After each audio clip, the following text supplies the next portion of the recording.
Good afternoon or good evening, wherever you are. My name is Matt Manning. I'm the program manager for GW's Military and Veteran Services. Thank you for joining us for another episode of our Veteran Speaker Series. I'm joined today by a very special guest, a GW student by the name of Benjamin Powers. And before we get to him, I just want to do a quick thank you to the Military Veteran Services Office for their continued support, and also different members of the military affiliate community for their continued support of the Veteran Speaker Series that is talking all things military affiliated within the GW community. So for starters, Ben, thank you so much for joining me today. I know that we had an initial conversation talking about sort of your background, but for the benefit of the audience, would you mind sort of giving a brief introduction and talking us through a little bit about reasoning for joining the military, your background in the military, and sort of who you are within the military as it stands? Yeah, I'd love to. First of all, thanks for having me here. It's always a pleasure to be able to give back to GW and the veteran community, and this seems like a small way I might be able to do that. My name is Ben Powers. I'm still active duty military right now, coming on 14 years, stationed over at Fort Bragg, North Carolina. The majority of my career has been with Special Forces. I'm a Special Forces medic, so we're licensed in doing austere surgery and anesthesia for the military population, not for the civilian population. So before we get into that, because again, we had initial conversations, you have an incredibly interesting background and story. Can you tell me a little bit through your reasoning for why did you join the military to start with? I was looking for something exciting, looking for a way to give back to my country. 9/11 was still fresh in my mind. A lot of my family has served, a lot of my friends have served. And I kind of started shopping around a lot of the recruiting offices, understanding what each branch had to offer. When I came across the Special Forces program with the Army, it was kind of a done deal there. A big challenge. I didn't have a military background personally. Didn't know much about how am I, a college student, going to succeed just jumping into the deep end with these guys. But I spent some time figuring it out. I like that the onus was on me to finish the program. So I signed up, shipped out, and it's been a wild 14 years. So you're touched on a little bit, but we asked what was your reason to join the military, and I appreciate you telling that. So what was your reasoning for wanting to do Special Forces? Because that's no cakewalk by any means. I figured if I was going to do it, I might as well do it. I'm going to analyze what's going on here, what's going to be required of me. Can I achieve this? Let's see where I stand now and what's going to take to get there. And I'm going to work as hard as I can to get there. And if I don't, well, there's backup options. But jump out of helicopters, shoot machine guns, deploy to undisclosed locations around the globe. Sounds like a good time to me. Sign me up. And while you're at it, not only are you getting some of the top tier training and education available from the military, you're giving back to the world. You're building bonds with your brothers, and you have an exciting career. So it sounds. I mean, you certainly had a pretty extensive career, and I want you for giving back to talk through some of maybe our ROTC members or our young service members that are in there.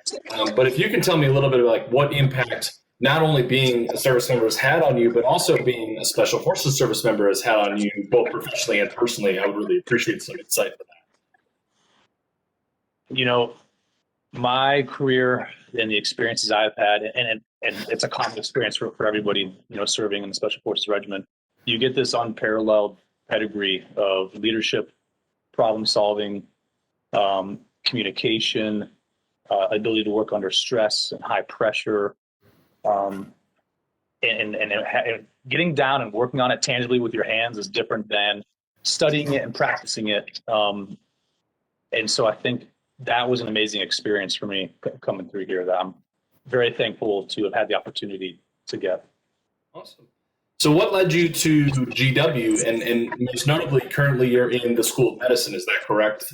So what made you want to pursue, higher degree of learning within, you're still in service, so pursuing a degree while in service, that's certainly in the Special Forces realm, that's and a pretty big challenge, and then to take on academic rigors is challenging enough. So what led you to want to do that? The military medicine is a lot of fun. It's a completely different world than civilian medicine, but that's also part of that paradigm, it's different than civilian medicine. So you have to get rounded out and get that balance when you have the opportunity. So I started looking around at some of the different university programs that are available that are medicine related, as I have a medical background. And GWU stood out as the best option for me. GWU was the most flexible, most helpful, most understanding of active duty soldiers who are simultaneously trying to finish their higher education. So when things were that easy, it made the decision that easy. I was like, hey, I'm going to sign up for these guys. And I've had some hiccups along the way. You're on deployment, you realize you don't have the internet access you're going to have. But time after time, GWU comes up with creative solutions to help make things come full circle at the end. And it's been a great experience.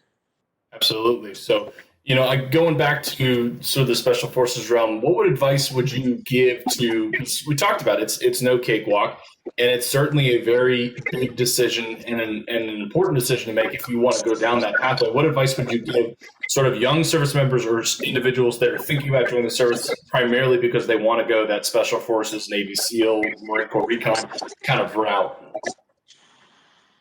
I would say you really need to make sure you have the preparation, high standards, and self-accountability for any branch, right? Each branch has their own special operations programs. But one thing that's similar is it's definitely going to demand a lot of you. It doesn't really matter where you're at now. I was a downhill skier. I didn't play football or lacrosse. I didn't have that physical attribute that you think most special forces soldiers would have. I think I benched, 135 the first time, I got in the gym. And so, hey, that's where I started. And I analyzed where I need to be in the end, measured that gap, what that difference was, and how much time I had to correct that issue. And I just built a plan. And, it's a very militaristic way of approaching things. So that was, a good fit for me there. But if you do that, you prepare yourself, you understand what's expected, you build a plan, you stick to it. You set that plan to overachieve your standards, because you're going to have bad days. You're going to have rough days. You're going to make mistakes. And when you're constantly surpassing the standard, those bad days aren't going to hold you back as much. And then just find something, that core motivation that you can revisit, that mantra to keep you going. You mentioned the SEALs. Like, I think of one thing I hear echo with them a lot is to the next lunch, to the next meal. It's those micro targets every day. And it's the same thing when you're preparing. Find a way that's going to get you to your next goal, keep moving.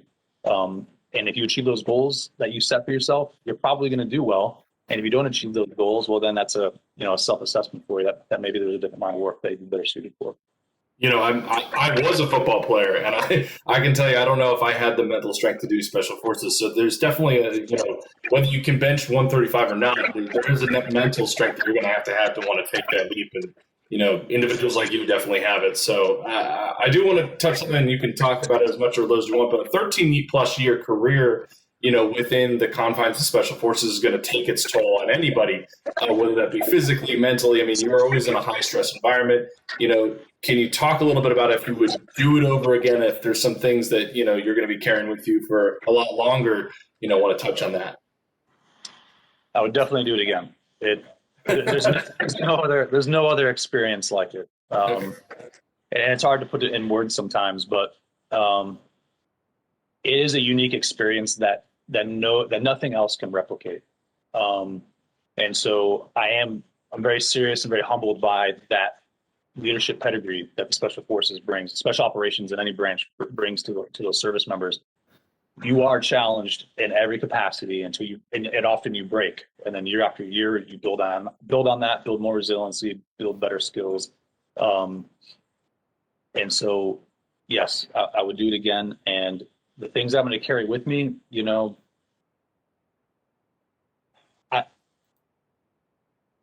my initial response is to look at all the optimistic things, right? All the skills, relationships, experiences, and everything else. You just kind of make work. Family life can be difficult, right? For any service member, not just special operations. Sure.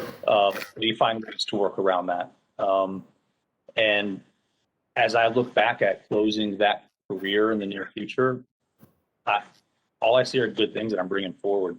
So I'd happily do it again. Awesome. It's a heck of an experience and something that, there is challenges that come with it and you're going to carry those the rest of your life. But the positives, no matter what, I think almost universally, almost always outweigh the negatives in a lot of aspects of that. And a lot of things I wouldn't trade. Even the worst days in the military are some of the most fond memories of my life. I can definitely say that. So I do want to end this conversation because you've had a pretty interesting career. And you're an impressive guy and an impressive background. What's sort of the next goal? I mean, you are taking the steps to get sort of that degree so that you can, sort of have some more options when you do decide to get out of the military, whether that's in 10 years or if that's in 3 years, whatever the case may be. Do you have any insights into what your next plan is for your next chapter? Next for me is going to be business school. When I leave the military, I want to take that leadership experience and use it to supercharge the private business sector, be that in the technology, healthcare type sectors, as that's my background, or wherever. I really see myself getting involved in some of the small, medium-sized companies, helping tackle some of those complicated problems that require those similar attributes that I just spent the last, over a decade refining. Cool. Any insight to where you might be looking? Because I know GW's got a pretty good business school. Yeah. I'll be on the East Coast for sure. Yeah, I think, one step at a time for sure. But, well, thank you so much, Ben. I think the last thing I want to ask is if you had to give one piece of advice just in general to not only, a GW student, but to any sort of member of the military affiliate community, especially during this time of sort of like they're dealing with their careers or trying to think about the next chapter of their life, what would it be? Because, not everyone gets to 13 years in the military. Not everyone, gets the opportunity to go and pursue a degree outside of, a bachelor's degree, and the military really does open up a lot of doors. So in terms of someone trying to be proactive and pursue that next chapter, I think there's a lot of advice that you can kind of lend, and I wouldn't mind hearing any piece of advice you have to give. Definitely surround yourself with like-minded people who are also trying to find themselves in a better position in life. Great. And progress is going to ebb and flow, but for me, my mantra has always been 1% better. So it doesn't matter where you're at, the effects are cumulative, and if, back to the physical aspect, for guys maybe preparing, if they're considering like a special operations career, I can only do 10 push-ups. Okay, that's fine. That's 1% better each week. Compound that over a year or two, and now you're not having a problem. You can kind of apply that same concept to any challenge, whether it be education at school, it be, professional skills you're trying to develop. The 1% better has really helped me get through a lot of my challenges. Awesome. Well, Ben, I really appreciate you, taking time out of your evening to join us for the Veteran Speaker Series. This is really, I know this may not be the last conversation that you and I have within this series, but then we hope to bring you in for other activities as well and other engagement opportunities as well. But on behalf of myself, Mac Manning, the program manager, and GW's Military Veteran Services, I want to thank everyone, as always, for joining us for our Veteran Speaker Series. This will be a continuing series that we plan to run throughout the year. So if anyone is interested in participating, feel free to contact the Office of Military and Veteran Services.